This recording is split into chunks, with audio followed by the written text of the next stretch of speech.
संत कळण्यासाठी तुळशीची माळ लागते, संत कळण्यासाठी सनातनी लागतो, आणि सनातन सांभाळण्यासाठी शाकाहार लागतो, आणि शाकाहार उत्पन्न करायची देशातल्या कोण्याच मंत्र्यात ताकद नाही. शाकाहार उत्पन्न करण्याची देशातल्या कोण्याच डॉक्टरकडे इंजेक्शन नाही, ते दगडाला इंजेक्शन दिल्यावर त्याचे गहू तयार होतील.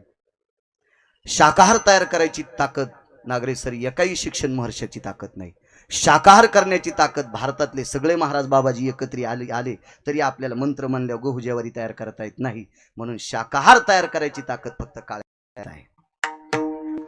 आणि काळी माती तुळशीची माळ जिवंत ठेवू शकते, आणि तुळशीची माळ ज्याच्या गळ्यात निष्ठेनं जिवंत आहे त्यालाच ज्ञानोबराय तुकोबराय कळतात, आणि ज्याला ज्ञानोबराय तुकोबराय कळतात त्याला चिठ्ठीवरचे मालक आणि काशीतले मालक कळतात.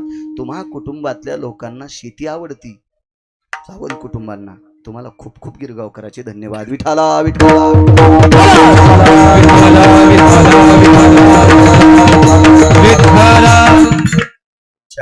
आजोबा बजोबांचा, तुमच्या वडिलांचा, बबनरावांचा तुम्हाला आशीर्वाद आहे. मला असं वाटतं त्यांच्या काळात एवढी नव्हती वाटते, पुढे घेतली. कष्ट केले असतील तुम्ही, याबद्दल मी दुमत मानित नाही, पण तुमच्या वडिलांनी आशीर्वाद दिल्यामुळेच तुम्ही जमीन वाढली. इतकं पण गिरगावकरांचं ऐका. विठाला विठाला ज्यांच्या बाप दाद्याचा आशीर्वाद पोरांना ठेवून गेले नाही, त्यांना 150 एकर जमिनी ठेवल्या पण आशीर्वाद ठेवला नाही, आज त्यांचे पोरं नाशिकला गट्टू उचलतात आणि त्यांच्या सुना मेसचे डबे करतात. 150 एकरवाल्याच्या सुना. कशा करता ही परिस्थिती? सासू सासरा आशीर्वाद न ठेवता गेले म्हणून यांची ही परिस्थिती. तुमच्या बाप दाद्यांनी आशीर्वाद ठेवला, तुम्हाला जमीन कमी होती पण 50 झाली, ही त्यांचा आशीर्वादाची ताकद आहे. इतकं मात्र विसरू नका. विठाला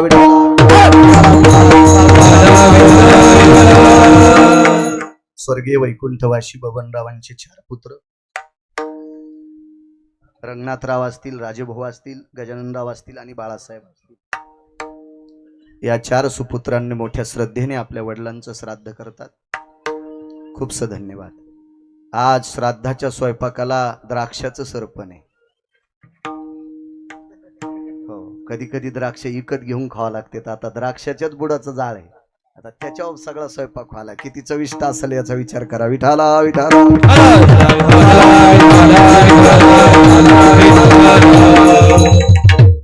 आईवडिलांविषयी श्रद्धा ठेवत जा प्रत्येकाने. मी तर नेहमी सांगत असतो, जो मायबापाचं दर्शन घेतो त्यानं जगातल्या कोण्याच महाराजाच्या पाया पडायची गरज नाही. जी बाई नवऱ्याचं दर्शन घेते तिनं भारतातल्या कोण्याच महाराजाच्या पाया पडायची गरज नाही. आणि जी नवऱ्याचं 3दा दर्शन घेते तिने विटेवरच्या काशीतल्या मालकाच्या पण पाया पडायची गरज नाही. जी नवऱ्याचं दिवसात 3दा दर्शन घेते का तिनं कोण्याच महाराज तो चिल्लरे हो, चिल्लरे महाराज, देवाच्या सुद्धा पाया पडायची नाही. का? तिचे देवा काय होते महाराजाच्या पाया पडून? लय लोकायला नाद महाराजाच्या पाया पडायला पोटी आणते. ते मोठी खतरनाक कट्टे, बळच मुंडक दाबायचं महाराजाच्या पायावर, त्यानं वरखंडा हाणून रगत काढ. तर मायले हुशार होती, महाराज कातून म्हणून 500च्या 3 नोटा महाराजाच्या पायावर टाकल्या. गार महाराज बर्फासारखा, 3 नोटा चिपचाप. त्यानं दुसरा पाय लांबीला, याचंही रगत काढ. पण पुन्हा नोटात नव्हत्या तिच्या कमळात, त्याच्यामुळे ती पोराला म्हणली आता नको वरखंडा हाणू. पण मी त्या बाईला म्हणलं, बाई इतकं बिलिंदर पोरग ज्यानं महाराजाचं रगत काढ, महाराज गपचिक बसण्यासाठी 1,500 रुपये दिलेत, पण एवढं काय त्या महाराजाच्या पायात? म्हणे त्याच्या पाया पडल्यावर पोरग पास होते. मी म्हणलं त्याच महाराजाच्या पोराच्या 20 वर्ष झालं मेंदूच्या गोळ्या चालू आहेत. त्याला त्याचं पोरग नीट करता येईन, तू कसं नीट करता येईन? तुझ्या गोळ्या संपल्यात. विठाला विठाला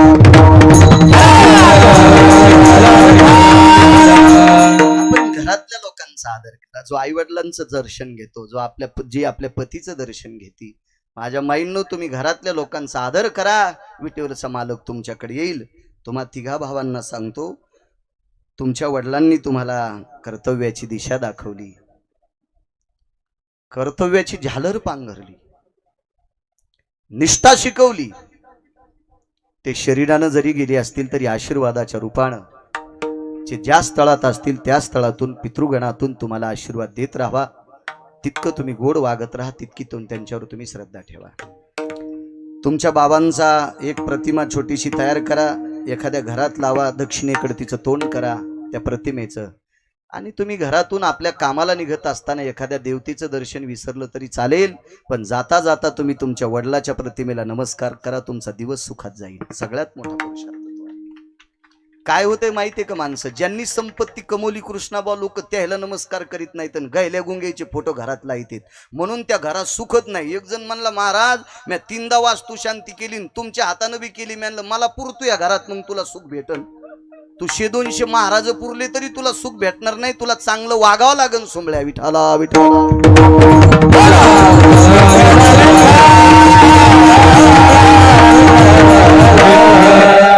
घरातल्या लोकांचा अनादर करतो याच्याकरता सुख भेटत नाही. आपल्या वाडवडिलावर श्रद्धा ठेवा. बंडावाच्या मोठ्या श्रद्धेनं श्राद्ध करता तुम्ही. 4ही भावांना कोटी कोटी धन्यवाद. तुमच्या सर्व परिवाराला धन्यवाद देतो. एवढ्या मोठ्या कार्यक्रमात एवढा मोठा उत्सव तुम्ही साजरा केला श्राद्धाचा, जिथं मृदंग क्षेत्रातलं महाराष्ट्राच्या मातीतील एक नाविन्यपूर्ण रत्न, नुसतं रत्न नसून महाराष्ट्रात ज्यांनी आशीरत्न घडवली, अशी कितीतरी रत्न घडवली, असे आदरणीय माधवराजजी नरोडे गुरुजी आहेत. त्यांनाही प्रणाम करतो. त्यांचे शिष्य चंद्राचा सूर्याचा शिष्य चंद्रच म्हणावं लागेल, चंद्र सूर्य तसं शिष्य तो होत नाही तिथं, पण असं चंद्र सूर्य म्हणत असतात माणसं, म्हणून म्हणतो कृष्णा महाराज गुरुजींचे शिष्य आहेत. महाराष्ट्रात गोडसं नाव आहे. त्यांनाही प्रणाम करतो. धर्मानां पवित्रो धर्म संन्यासो पवित्रः यतिया सर्वस्व स्वरूपेषु प्रज्वल्यो भयस्थितः रक्तांबरस्थित कामो वैशान्यरस्तता जायते इत अधिष्ठितम लोकत्रये नारायणोस्ततेवचा. अशा महात्म्यांच्या चरणी साष्टांग प्रणिपात करतो. श्री गुरु चैतन्यपुरी स्वामींच्या अधिष्ठानावर ज्यांचा आज आधिपत्य आहे, अशा पवित्र महात्म्यांच्या चरणी ते सुद्धा या ठिकाणी महाराजांना सुद्धा प्रणाम करतो.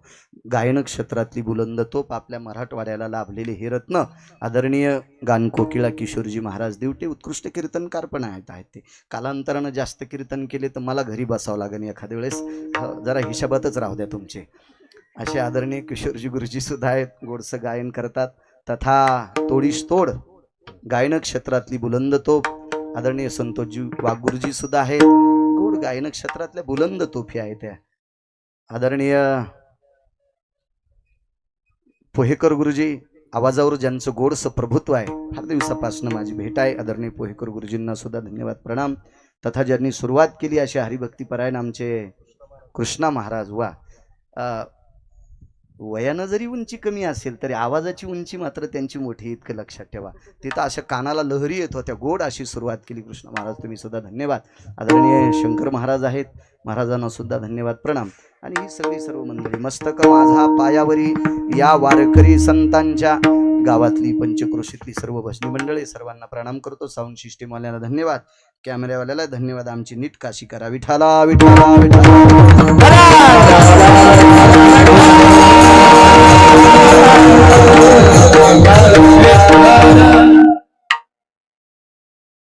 तारखेच्या संदर्भात हरिभक्तीपरायण मृदंग क्षेत्रातलं रत्न आणि उत्कृष्ट कीर्तनकार गणेश महाराज परतूरकर तथा हरिभक्तीपरायण अर्जुन महाराज हे 2 जण संपर्क करत होते. त्यांनाही धन्यवाद. आल्या आल्या स्वागत करता मराठे महाराज होते. महाराजांना धन्यवाद. आम्हाला सगळ्या मोठमोठ्याल्या प्लेट आणून दिल्या. ती हॉटेलला गेल्यावर मला वाटते 500-500 रुपये लागले असते त्या प्लेटला.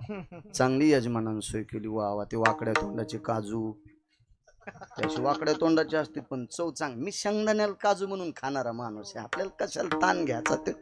ते काजू, ते बदाम, ते पिस्ता, ते अंजीर, पुन्हा ती बासुंदी, काय थाट केला. मला आधी माहीत असतं तर मी घरी काही खाल्लं नसतं. काय करावं, आपल्याला वाटलं इथं काही नसेल, आता कीर्तन झाल्यावर जेवायला देतील, पण ते फारच होतं. पण खूप छान. माझ्या वारकऱ्यांना खाऊ घातलं, मला त्याच्यात आनंद आहे. विठाला विठाला विठाला.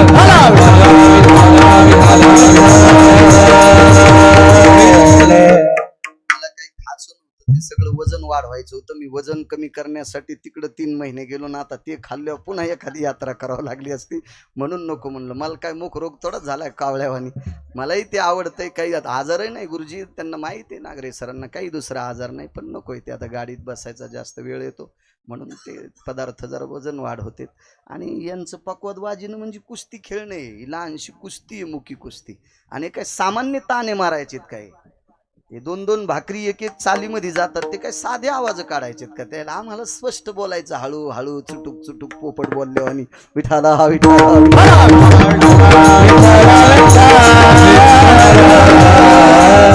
कोण असा अधिष्ठान बबनरावांना प्राप्त हो अशी पितृलोकांच्या चरणी प्रार्थना. पहिलं पुण्यस्मरण आहे का? पहिल्या पुण्यस्मरणाच्या आजच्या दिवशी आर्यमा नावाचा पितर येत असतो. मोठ्यांना विचारा, गिरगावकर किती सांगेल, माझ्याकडे काही जास्त विद्वत्ता नाही, मी काही आज्ञा नाही. माझं नाव बाळू, बरं झालं घरच्यांनी ठेवलं, काय आगाव पुन्हा पाठ करायची गरज नाही.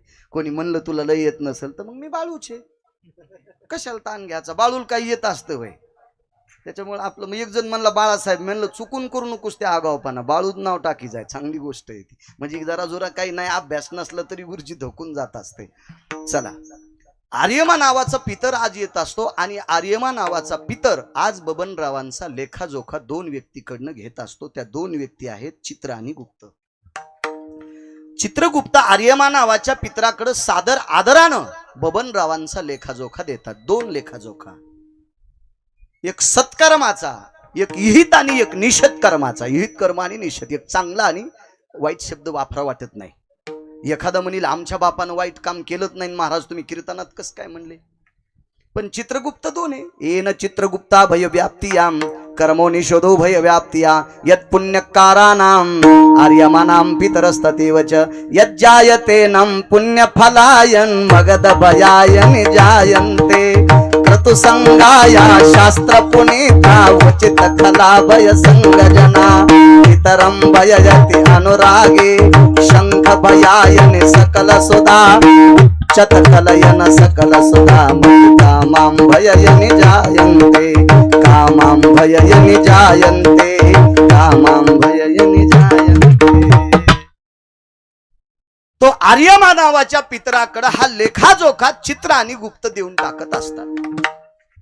आणि मग तो लेखाजोखा वाचल्याच्या नंतर आर्यमा नावाचा पितर आजच्या तिथीला आज संध्याकाळी यांच्या जीवात्म्याला आमंत्रित करीत असतो बबनरावांना, किशोर गुरुजी, वाघ गुरुजी. आणि या दोघांना सांगत असतो. ते चित्रगुप्त बाजूला बसलेले असतात साक्षीदार, आणि आर्यमा नावाचा पितर बबनरावांना म्हणतो, बबनराव वा वा वा, काय करू तुमचं आता? बबनराव मान खाली घालून बसलेले असतात. काय चलत असतं आर्यमा पितरापाशी? तो सर्व पितरांचा गण आहे आर्यमा. त्याची स्वाक्षरी असल्याशिवाय जगातला कुठलाही व्यक्ती मुक्त स्थितीला जात नसतो. माणसं काही म्हणते, तो माणूस मेल्यावर माती झाली त्या दिवशीच एका कोपऱ्यात पीठ होते गुरुजी, त्याच्यावर वाटी फिरिते, त्याच्यावर दिवा लावते, टोपलं झाकतेत, आणि सकाळी कशाचं किड पडक म्हणते, गाईच्या खुरा उमटाल्या, आमचे बाबा गाईच्या जन्माला सुंबळेस का काय रे? ते अक्कल नदीला गेली का? दुपारा फुकले आणि दुसऱ्या दिवशी जन्म भेटत असतो का? अद्याप नाही. येतय संवत्सरा जायन्ते तत्राम पुनित फल कालायाम पुण्य पापाम अर्जितम जन्म प्रसंगास्तते वच. मग आळंदीतले मालक म्हणतात, उपजे ते नाशे नाशिले ते पुनरपि दिशे, हे घटिका यंत्र जैसे परिभ्रमेगा जीर्ण सांडीजे नूतन वेडीजे, पण संवत्सरायतनायाम दक्षिणायन उत्तरायनो षण्मासा भय व्याप्तियाम मोक्ष पितरास्तते वच नैवम गांजा कसम लिखितम. हे का गोट्या खेळणारा न लिहिले? मला असं वाटतं हे मनानं सांगणार आहे ना, हे वाची जावा ना, इथं थुत्तर घाली जावा ना त्याच्यात, विठाला विठाला.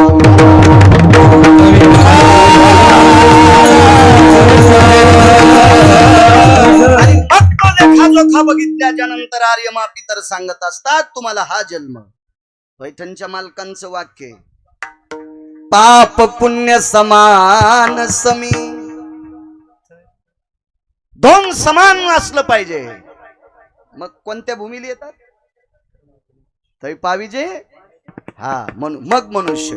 पुण्य जर जास्त वाढलं असेल, रहंती स्वर्गानाम आधिपत्य मामरपुरियाम, तिथं अमरपुरीत, मग तिथं भोग. पुण्य लय केलं ना, तुला चिंतामणीच्या सडका, कल्पतरूचे उद्यान, कामधेनू गाईचं दूध प्याला, आणि टीव्हीवरल्या बाया काय पाहतो सुमल्या, उर्वंशी, तिलोत्तमा, मेनका, रंभा या प्रत्यक्ष नृत्यांगना. आणि बँकेतले पैसे उपशिल्यावर बँक शून्य होतंय खातं, तसं तिथं भोग घेतल्याच्या नंतर रिकाम होतंय. मग अशी लाथ हाणते, चल बाजरं सोंगायला. येऊ लागती माघारे बाजरे सोंगायला. हा, येऊ लागती माघारे मृत्यू लोका. तिथं पुण्य संपण्यासाठी तिथं पाठवून देते, ते संपलं की लाथ आणते कंबरड्यात खाली. आणि पाप जास्त असलं की मग नालीतला किडा, शेपटीची आळी, असं काही पण करते. पण समान असलं की मग मनुष्य देह. जरा अधिक थोडस कमी असेल तर काही दिवसापुरता आर्यमा सांगतात, आता बबनराव तुम्हाला थोडीशी वाट पाहावं लागेल, या योनीत जावं लागेल, कालांतरानं तुम्हाला मनुष्य देह प्राप्त होईल. आणि काही काही अशी शीतल थोडीशी मार्मिक जर खूप देवाला सहन होतील अशी जर पाप केली तर मग त्याच्यामध्ये काही योनी सांगितल्या जरा मध्यम, त्या बऱ्यापैकी. कुत्र जरी केलं तर बऱ्याच्या घरचं. एका माणसाच्या घरी 114 रुपयाचा बिस्किटचा पुडा कुत्र्याला खाला.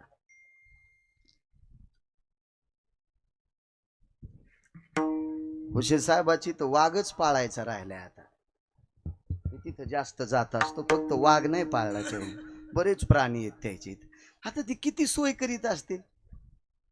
काही काही श्रीमंत कुत्र्याला इमानात नाही आलेत. मी त्या दिवशी गेलो, त्या एका बाईच्या पोटावर पिशवी. त्याला गेलो तुम्ही इकडं पोलादपूरला, मुंबईला उतरलो तर पिशवीन, त्या पिशवीत कुत्र्याचं पिलून त्यानं फुसकून केलं. पुसकून केल्यावर नाकाला पाणी आलं, 3 टिश्यू पेपर काढ आणि त्याचं नाक पुसलं कुत्र्याचं. आता जी बाई तिकीट काढून इमानात बसती ती पैशावाली किती असेल. मग एवढ्या पैशावाली कुत्र्याचं नाक पुसायली, त्यावर ती कुत्र किती नशीब असेल वान असेल याचं कल्पना करा ना. नशिबवान कुत्रे आहेत ना काही काही. बुवा नुसत्या मकाच्या चुऱ्यावर किंवा वल्ल्या बिट्यावर किंवा पेंडीच्या पोत्यावर बैल येतं, पण उभाटे अवताल धरावं लागतात ना. आणि देवाला सोड्याला काठाळ्या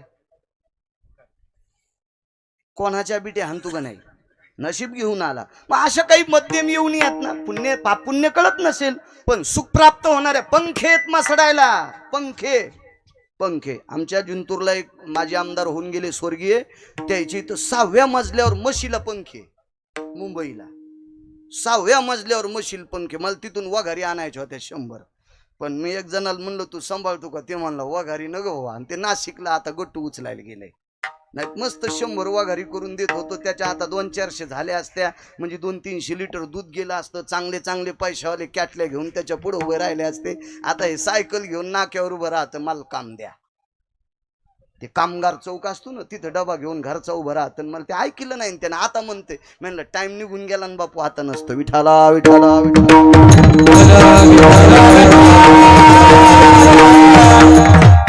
असं जे काही पुण्य थोडं कमी पडलं असेल त्या योनीमध्ये बबनरावांना कुठल्या योनीमध्ये आर्यमा नावाचे पितर देतील ते ठरवतील. पण पुनश्च एकदा तुम्हाला सांगतो, तुम्ही चौघांची श्रद्धा तुमच्या बाबावर ठेवा की तुमचे बाबा शरीरानं जरी गेले असतील तरी आशीर्वादाच्या रूपानं तुमच्या पाठीमागं कायम राहावा, असं पुनश्च पितृलोकांच्या चरणी प्रार्थना करतो. आणि माझ्या अभंगावर येतो विठाला विठाला.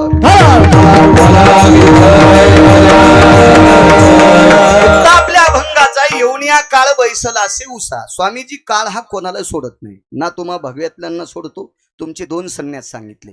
एक भगव्यातला संन्यासी सांगितला म्हणजे तुम्ही मारुतीरायाच्या पंथातले, आणि दुसरा एक संन्यासी तो भीष्मांच्या पंथातला म्हणजे पांढऱ्या कपड्यातला. भीष्म तुल्य समस्विता येत वायुनंदनास्त तेवच यद्ग्रहे संन्याशायाम पुनित निष्ठास्त तेवच. हा मोठी माणसं सांगतात. जाबालींचं वाक्य आहे. मारुतीराय ही धर्म, ही परंपरा, जी भगव्याची परंपरा ती मारुतीरायाची परंपरा. विश्वातला 1 नंबरचा संन्यासी कोण तर मारुतीराय. आणि विश्वातला पांढऱ्या कपड्यातला ब्रह्मचारी जगातला कोण तर पितामह भीष्माचार्य. हे ह्या दोन परंपरा निष्ठेत सांगितल्या. तरी ही कोणत्याही परंपरेतला असो किंवा आमच्यासारखा जराशा चिखलानं भरलेला व्यक्ती असो, संसारातली माणसं प्रपंचाच्या चिखलानं भरलेली असतात. ही कोणी असो, यम कोणाचंही ऐकत नाही. ऐका एक मुद्दा. एक कीर्तन चालू होतं आणि त्या कीर्तनामध्ये एक संन्यासी बसलेले. आज जशी तुम्ही बसले तशीच. कीर्तन एका पवित्र परंपरेतलं होतं. कीर्तनकार दर्जेदार होते कृष्णाभाऊ. हल्ली कोणाला दर्जेदार म्हणावा कसं म्हणावं, काय म्हणावं, कोणाचा हात धरून चालावा. एक जणांनी विचारलं, महाराज कोणाचा हात धरून चालावा? एकच करणं, पंढरपूरला जाय, त्या मालकाचं दर्शन घे, पुंडलिकरायाचं दर्शन घे, आळंदीला जाऊन ज्ञानोबारायच्या समाधीचं दर्शन घे, देहूला जाऊन तुकोबारायचं दर्शन घे, पैठणला जाऊन नाथबाबाचं दर्शन घे, त्र्यंबकला जाऊन श्री गुरु निवृत्तीनाथांचं दर्शन घे, गोरोबा काकांचं दर्शन घे, मुक्ताई साहेबांचं दर्शन घे, आणि या लोकांना समोर मानून तू परमार्थ करत राह, तू सफल होशील. कारण या संप्रदायात येण्यासाठी कोणाही कठाळ्याची गरज नाही. कठाळ्या हातात न धरता संप्रदायात जाता येतं. जगातला एकमेव संप्रदाय कोणता असेल तर तो वारकरी संप्रदाय. कोणाही कठाळ्याची गरज नाही. बाकीच्या संप्रदायात पडण्यासाठी तुम्हाला मोरख्या लागतोय, कठाळ्या लागतोय. या संप्रदायात गुरुजी कोणाही कठाळ्याची गरज नाही. एका माणसानं 40 वर्ष चुकीचं पाणी पिलं म्हणजे त्या पाण्यानं कधी कधी बुटा हरपावं लागायचे, त्या पाण्यानं भिताड सोडून आपलं दरुजा सोडून दुसरीकडे धक्का मारायचा, दारू घडग दरुजा इकून होता, म्हणजे अशा प्रकारचं तो पाणी पित होता. 40 वर्ष पेला आणि 41 वर्षी पंढरपूरला गेला. 41 वर्षी पंढरपूरला गेला, चंद्रभागेचं स्नान केलं, पुंडलिकरायाचं दर्शन घेतलं, विटेवरच्या मालकाचं दर्शन घेतलं, आईसाहेबांचं दर्शन घेतलं, एका मठावर आला मित्रासोबत, तिथं मुक्कामाला थांबला. दुसऱ्या दिवशी सकाळी पुन्हा चंद्रभागेत स्नान केलं आणि चंद्रभागेत फिरता फिरता एक जणाच्या अशा हातात माळी अडकलेल्या होत्या आणि कृष्णाबाबा 50 पैशाची माळ घेतली. नरोडे गुरुजी 50 आठाण्याची माळ घेतली आणि ती माळ अशी मुठीत दाबून पुन्हा एकदा रांगेला लागला. विटेवरच्या मालकाच्या पायाला ती माळ लावली आणि विटेवरच्या मालकिनीच्या पायाला माळ लावली आणि मंदिराच्या बाहेर येऊन ती माळ घातली. तो माणूस इतका मोठा झाला, मागच्या 1.25 महिन्यापूर्वी त्या व्यक्तीच्या पुण्यतिथीला 15 ते 20 हजार लोकांचं जेवण होतं. 18वी पुण्यतिथी झाली त्या व्यक्तीची. 18वी 15 ते 20 हजार लोक त्या व्यक्तीच्या पुण्यतिथीला दरवर्षी जेवतात. ती पुण्यतिथी घरातले लोक कोणीच करीत नाहीत. तुमच्या आमच्यासारखी सगळी भक्त मिळून मला वाटतं ती पुण्यतिथी चंद्र सूर्य आहे तोपर्यंत होणार. त्या माणसानं कोण्याच माणसाचा हात धरला नाही, फक्त विटेवरच्या मालकाच्या पायावर माळ ठेवली, विटेवरच्या मालकिनीच्या पायावर माळ ठेवली आणि ती माळ गळ्यात घातल्याच्या नंतर ज्ञानोबाराय, तुकोबाराय, नामदेवराय, चोखोबाराय, नाथबाबा, सावता महाराज, सेना महाराज, रविदास महाराज, गोरोबा काका, मीराबाई, जनाबाई, मुक्ताबाई, कबीर महाराज अंतकरणात ठेवले. आज गेल्याच्या नंतर 20-20 हजार त्या व्यक्तीच्या पुण्यतिथीला लोक जेवतेत. महाराज चुकीचं काम करणारा विटेवरच्या मालकाच्या पायावर गेला की जगातल्या कोण्याही माणसाची शेपुटाने हात धरायचं काम नाही, की तो इतक्या मोठ्या परमपदाला जातो. आणि एवढ्या मोठ्या परमपदाला नेण्याची ताकद फक्त एकच संप्रदाय जगात, तो संप्रदाय म्हणजे वारकरी संप्रदाय.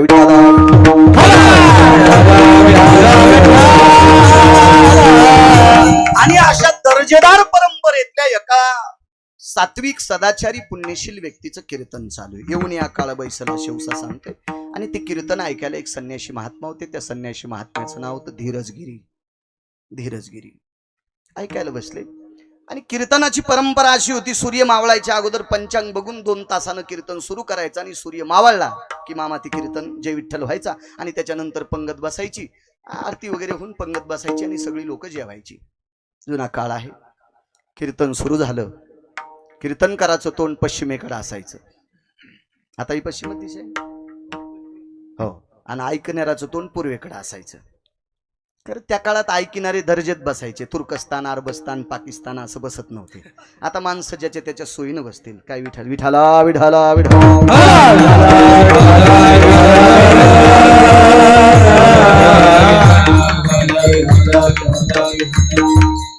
एक आमचा मित्र म्हणला, महाराज असं काही म्हणी जाऊ नका. मृदंगाचार्याला गायकाला तुम्हाला पैसे असतील, ऐकणाऱ्याला पैसे नसतील, त्याच्या आकारानं बसू द्या. ते झोपले तरी काय हरकत नाही. तुमच्याकडे पाय करून जर असे मोबाईल पाहत बसले तरी तुम्हाला काय घेणे त्याच्याशी काय हरकत नाही. विठाला विठाला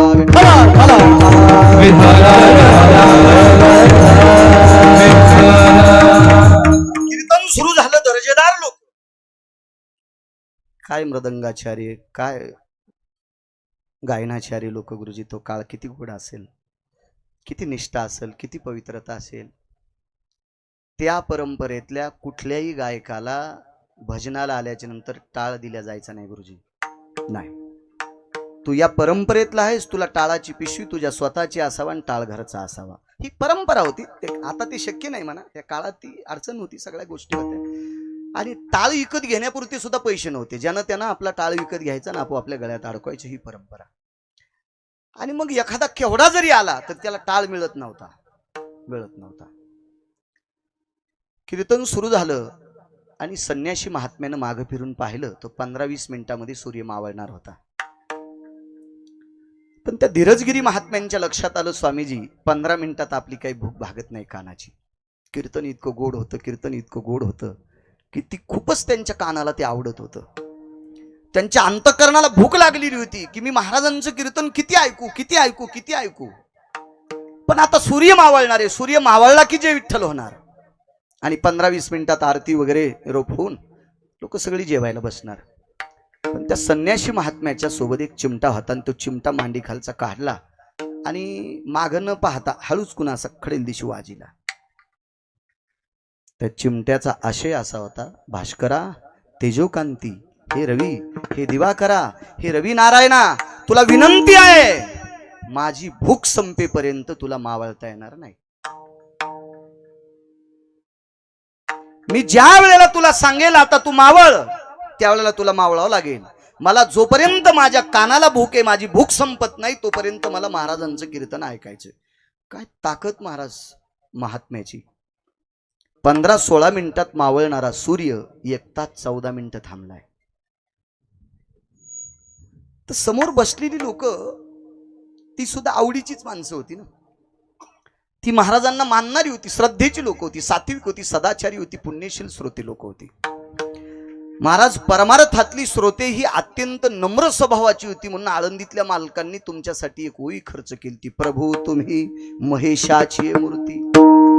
महेशाची नम्रता होती सगळी. आता हल्ली ऐकणारे तर मोबाईल खेळायचले, तुम्ही खेळत नाहीत द्या सोडून. बरेच पकवादे मांडीवर पकवा ठेवून व्हॉट्सअप खेळत म्हणजे चालू कीर्तनात. मला वाटतं यमाल पण कळणार नाही त्या भडव्याला कोण्या नरकात टाकावं. आपण नाव घेणार नाही कारण तुम्हाला लोक बोलत तर आम्ही कोण तुमच्या विरोधात जाणार. चला, गायक सुद्धा कीर्तनकार पुढे चालू असताना ते त्याचा तुम्ही खेळत नाही. मी अंगाव दगड घेऊ नका, माझं व्हॉट्सअप याचं दुकान आहे रेडीमेड कपड्याचं. मी काय तुमच्यासाठी कपडे शिवायला नाही का, गोळ्या थोड्या संपल्यात. पण बऱ्यापैकी म्हणजे महाराज कीर्तनकार तुम्हाला आवडत नसल, तुम्ही इतके श्रीमंत आहात, तुमच्या घरी म्हशीचं शेण काढायला त्या कीर्तनकाराला विकत घ्या. पण गादी तुमच्या बी बापाची नाही, कीर्तनकाराच्याही बापाची नाही. ती गादी नारदांची आहे, तिचा अपमान करू नका. यम कुठं कुठं हानील याचं मात्र लक्ष ठेवा. विठाला विठाला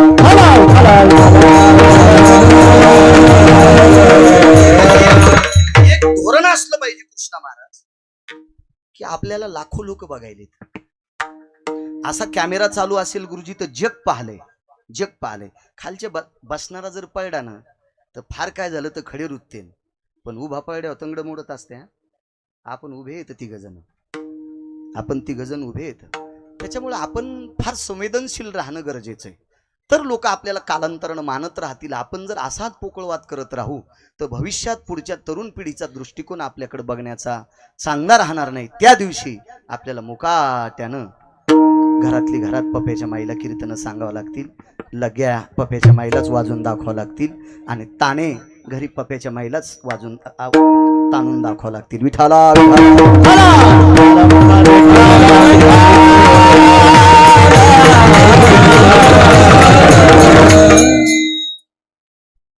एक तास 14 मिनिटं झाली. कारण असं झालं बुवा, अशी चिमुकली लेकर कीर्तन ऐकायला बसली होती. त्याच्यातल्या 2-3 पोरानं जांभळ्या दिल्या. त्या जांभळ्या झोपेच्या नव्हत्या, कारण कीर्तन दिवस माळाला की सुटतंय. त्याच्यानंतर 15-20 मिनिटात जेवायला पंगत असते गुरुजी, आणि मग भुकेच्या जांभळ्या लेकरांना आल्या. पण धीरजगिरी महात्म्यांनी विचार केला, माझ्या कानाला जी भूक लागलेली आहे ह्या महाराजांचं ऐकावं असं जन्मभर वाटेल, ती माझी भूक संपत नाही. पण ह्या लेकरांच्या जठराला भूक लागली, जठराला, आणि ती भूक भागविण्यासाठी महाराजांचं कीर्तन समारोपाला जाणं गरजेचं आहे. आणि म्हणून धीरजगिरीने हळूच चिमटा काढला आणि खळेल दिशी वाजिल्याबरोबर डोळ्याचं पापण लवतं इतक्या टायमात अंधार पडला.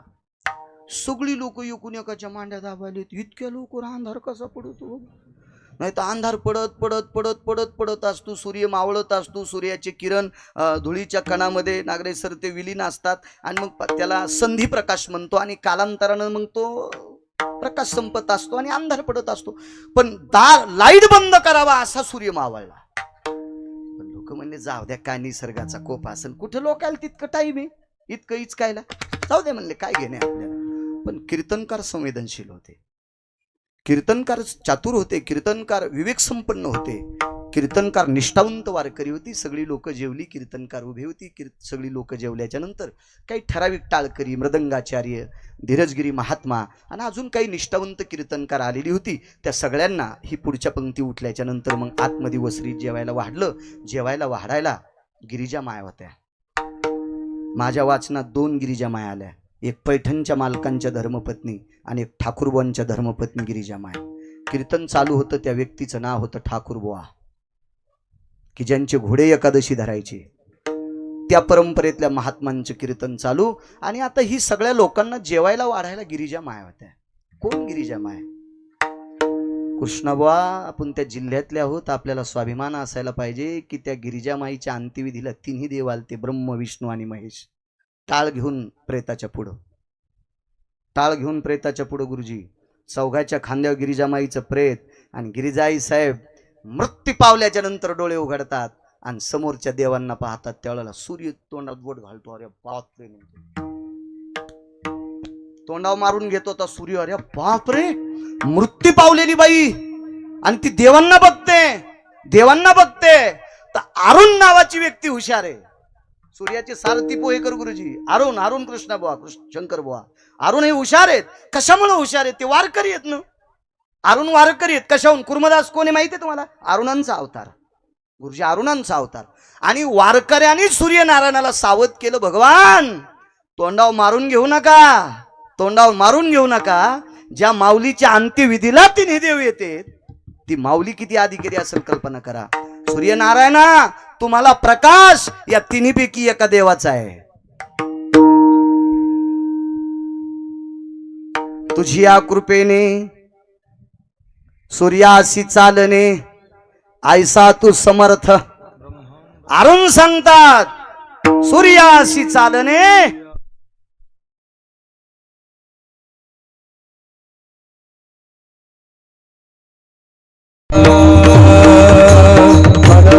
वा वा, हे ऑपरेशन थिएटर मध्ये ठेवायच्या लायकीचे. लाईट जाणं, जनरेटर सुरू करणं, असं माणूस पाहिजे. चांगला माणूस आहे. वा, छान छान छान.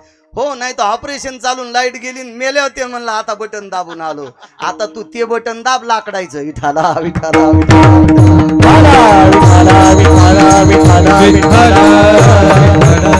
महाराज, 3 देव आपल्या अंत्यविधीला आलेत. आश्चर्यचकित झाले. आईसाहेब, प्रभू माझ्या अंत्यविधीला आलात, पण आईसाहेबाला दाखवायचं होतं. आपल्या मालकानं पाहिलं का नाही गुरुजी? आईसाहेबानं डोकं वरी केलं आणि डाव्या हाताला मान केली. त्यावेळेला डाव्या हाताला पती चलत होते ठाकूरबुवा. ठाकूरबुवा म्हणले, गिरिजा झोप, तू आत्ता पाहिलंस, मी आल्या आल्या पाणी मीच दिलतं त्याला. ब्रह्म विष्णू महेशाला पाणी मी आल्या आल्या मीच दिलतं. नाही मालक, मला फक्त सांगायचं होतं, देव आले, तुम्ही पाहिलं का नाही? मेलेली बाई पुन्हा सांगते पतीला, माझ्या अंत्यविधीला मला निरोप देण्यासाठी देव आलेत. आणि पुन्हा डोळे झाकलेत. आणि त्या गिरिजा काकी वाढायला आहेत कृष्ण भाऊ, त्या गिरिजा काकी वाढायला आहेत. बाबांसारखे महात्मा भगव्या कपड्यातले जेवायला बसलेले आहेत. आणि जेवता जेवता ठाकूरबुवाने प्रश्न केला, स्वामीजी आज जरा वेळ मी जास्तच घेतला, आज वेळ मी जास्त वेळ घेतला. तर स्वामीजींनी सांगितलं, जास्त वेळ घेण्याचा काय, सूर्य मावळेपर्यंत तुमची संकल्पा, तुमची नियमाची परंपरा आहे, त्यावेळेला तुम्ही जे विठ्ठल केलं. पण नाही हो, मी एरवी कीर्तन करतो ना, एवढे पुरावे, एवढे दाखले, इतके प्रमाण झाले की वेळ संपत असतो. ते 2 तास संपायचे गुरुजी. आणि आज एवढे प्रमाण झाले, इतके दाखले झाले, पण सूर्य मावळत का नव्हता? जेवता जेवता महात्मा गालातली गालात हसला. ठाकूरबाच्या लक्षात आलं काहीतरी गठुड आहे, शंकेचं.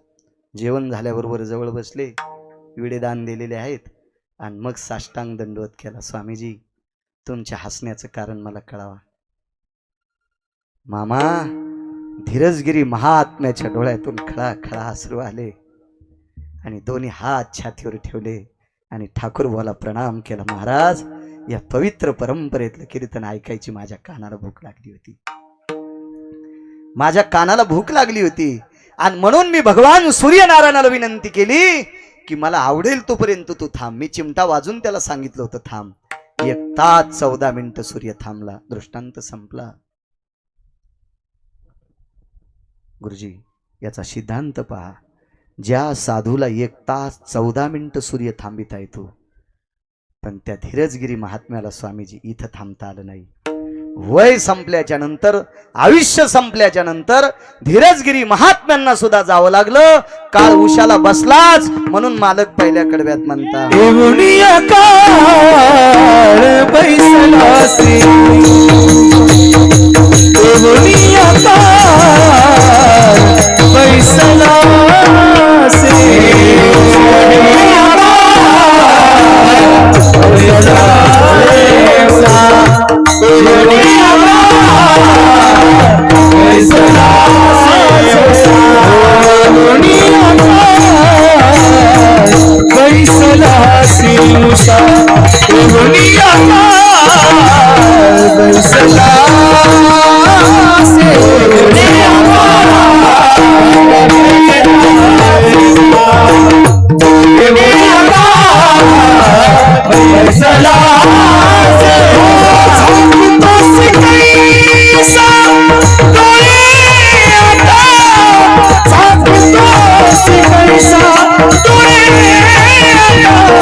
आता ज्याला हात करीन त्यानं म्हणायचं बरं.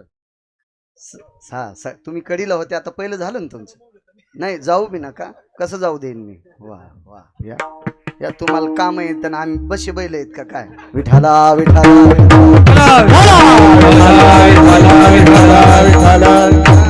जाऊ देईन, पण ते मराठ्याच्या कानात सांगल कसं चाक हाणायचं. तर विठाला विठाला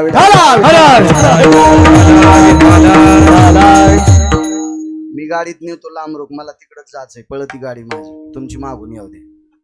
माझ्या गाडीत पुढे जा, मी तुमचीत येतो.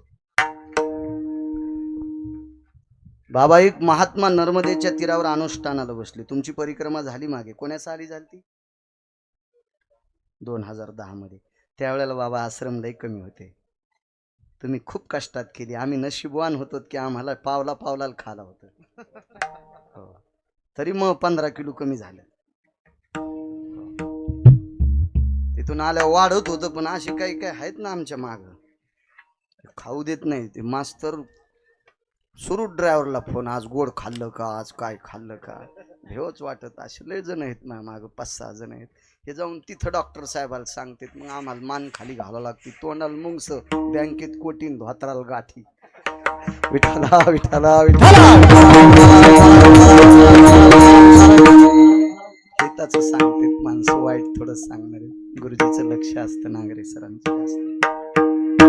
स्वामीजी एक महात्मा तुमच्यासारख्या अनुष्ठान करता नर्मदेच्या तीरावर बसले. ते शंकराचार्य होते. 1949 ते 51 त्यांना शंकराचार्य पद होतं. त्यांचं नाव होतं स्वामी राम. तपश्चर्याला बसले, अनुष्ठानाला. पहिला दुसरा दिवस गेला. पण अनुष्ठान करत असताना दुपारी 2-2:30 वाजता अनुष्ठान सुटायचं. जपाची माळ त्या पिशवीत ठेवल्या जायची. नर्मदा मैयाच्या पात्रात जायचं, हातपाय धुवून घ्यायचे, पाणी पिऊन घ्यायचं आणि त्या झाडाखाली आसन लावलेलं असं तिथे येऊन बसायचं. पण 2-3 दिवस कोणी साधा एक पेढा सुद्धा दिला नाही. एक पेढा सुद्धा नाही दिला. एक चिमूटभर साखर सुद्धा कोणी दिली नाही. 2-3 दिवस निघून गेले. पण आता ते स्वामी राम होते. ते काही तुमच्या माझ्यासारखा महाराज नव्हता. आपलं जसं बनल तसं करायचं. काय ना, आपली जास्त सोंग जास्त आहेत. मी एकदा एका गावातल्या लोकांनी रामायण लावलं आणि त्या गावातली लोक 14 दिवस वनवासा करता निघाले गुरुजी. आता हे वनवासाला निघलेली माणसं पोतड्याचे कपडे घालतील, तुम्ही पाहिले असतील ना? पोतड्याचे कपडे, पोतड्याचेच बुट, पोतड्याचेच आंगडे, पोतड्याची टोपी, म्हणजे त्यागाचं प्रतीक. त्याबद्दल मी हसणार नाही, कारण एखाद्याच्या साधुत्वाला हसणं जिभेला किडे पडत असतात. एखाद्याच्या साधुत्वाला हसणं जिभेला किडे पडत असतात. पण त्या साधुत्वामध्ये जर ढोंगीपणा दिसला तर त्याला मानणे हा मूर्खपणाचा कळस असतो. ढोंगीपणा जर दिसला असेल आणि जर त्याला तुम्ही मानत असाल तर गुन्हेगारापेक्षा गुन्हा सहन करणारा पापी असतो. गुन्हा सहन करणारा पापी असतो. छान वाटायचं, पण महाराज ही अशी कपडे घातलेली माणसं तलप आली की बिडी सुद्धा वडायची. मग राम वनवासात बिडी वडत होते का? लक्ष्मण वनवासात बिडी वडत होते का? जाऊ द्या, असू द्या, असू द्या, चोपदार असू द्या, चरक धकत राहते, ते पण माणसं आहेत, आपण पण माणसं आहेत, असू द्या. वानर बिड्या वडत होते का? नाही. चला, मग तुम्हाला काही तलपी असत्याल, मग त्या तलफीचा 14 दिवस त्याग करा ना, याचं नाव वनवास आहे. नुसते पोतडे घालणं वनवास नाही. माझं तर मत आहे, पोईकर गुरुजी 14 दिवस चहा सुद्धा पिऊ नये, याचा वनवास आहे. 14 दिवस दूध सुद्धा पिऊ नये, कारण ते दूध सुद्धा वघराचा आणि वासराचा जीव तोडून काढे. कारण कोणती गाय मालकासाठी दूध देत नसती. वासरासाठी कोणतीही म्हसड मालकासाठी दूध देत नाही, वघरासाठी देते. आता माणसं येड्यावानी काही कारीचा दूध त्याबद्दल काही दुमत नाही, पण काही माणसं इतके, आता माझ्या भाषेत सांगतो, इतके चाहटळ, किती ह्याचा चाहटळपणा मोजायला तराजू नाही हो. किती चाहटळ सांगू तुम्हाला. सडकोरडं झाल्यावर खालचं दूध लाईत ना, त्याच्यातलं बकिटातलं ते दूध नव्हती लाईत. हे काय वासराचा आणि गाईचा जिवाळा करणार आहेत. मग असं जर दूध कृष्णाभाऊ आपण खाल्लं तर आपल्याला पुण्य लागल का? म्हणून आयुष्यात प्रभू रामचंद्राने दूध सुद्धा स्वीकारलं नाही. रामायण जरा चांगलं वाचा, किंवा ज्यांनी चांगलं वाचिलंय का त्याचं ऐका, नाही तर मग वया घेऊन तर मलाही सांगता येते. इदे श्रीरामचंद्राय नमः. ये सूर्यवंशायां चरित्रायां अजसुतेषु दशरथानां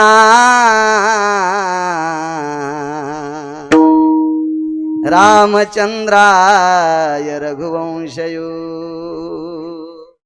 पुनित खलय कामय जायते नाम तेजो भास्कर वंशयां वानिर्प्रगल्भस्थितं यघटित मृत्युनानां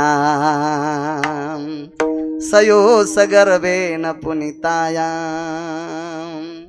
जटायु नावाचा बक्षोदा वर्गा. काय त्या जटायूचं चरित्र सांगावर का? काय त्या जटायूने सीताई साहेबाला सोडण्यासाठी रावणास युद्ध केलं बरं का, आणि लगेच कूलर सुरू झालं आणि वहीचं पान पळथबड बरं का. ए त्राटिका नावाची राक्षसी होते, वापस आलास रे जालन्याहून मंठ्याला सुमल्या. अरे गाडी पुढे संभाजीनगरला जायला पाहिजे होती, तो मंठ्यात आणलं, सगळ्या लोकांचं लग्न मातीत घातलं सुमल्या. असं रामायण सांगत नसतात. विठाला विठाला विठाला.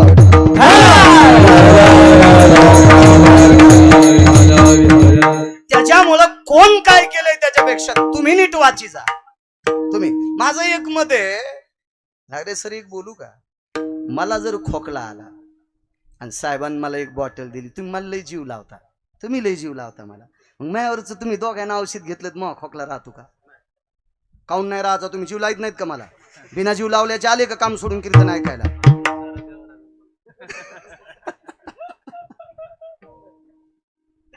राहणार नाही माझा खोकला का? मलाच घ्यावा लागेल.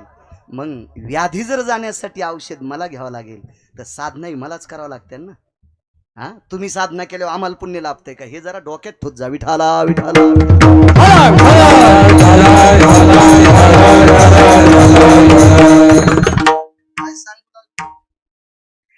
अनुष्ठानाला बसले, साधू अनुष्ठानाला बसले, काही दिलं नाही कोणी. माणसं लय हुशार असते, फुलंच टाक, अक्षदास टाक, हळीत कुंकूट टाक, काही काही ना पैसे टाकले. आता जंगलात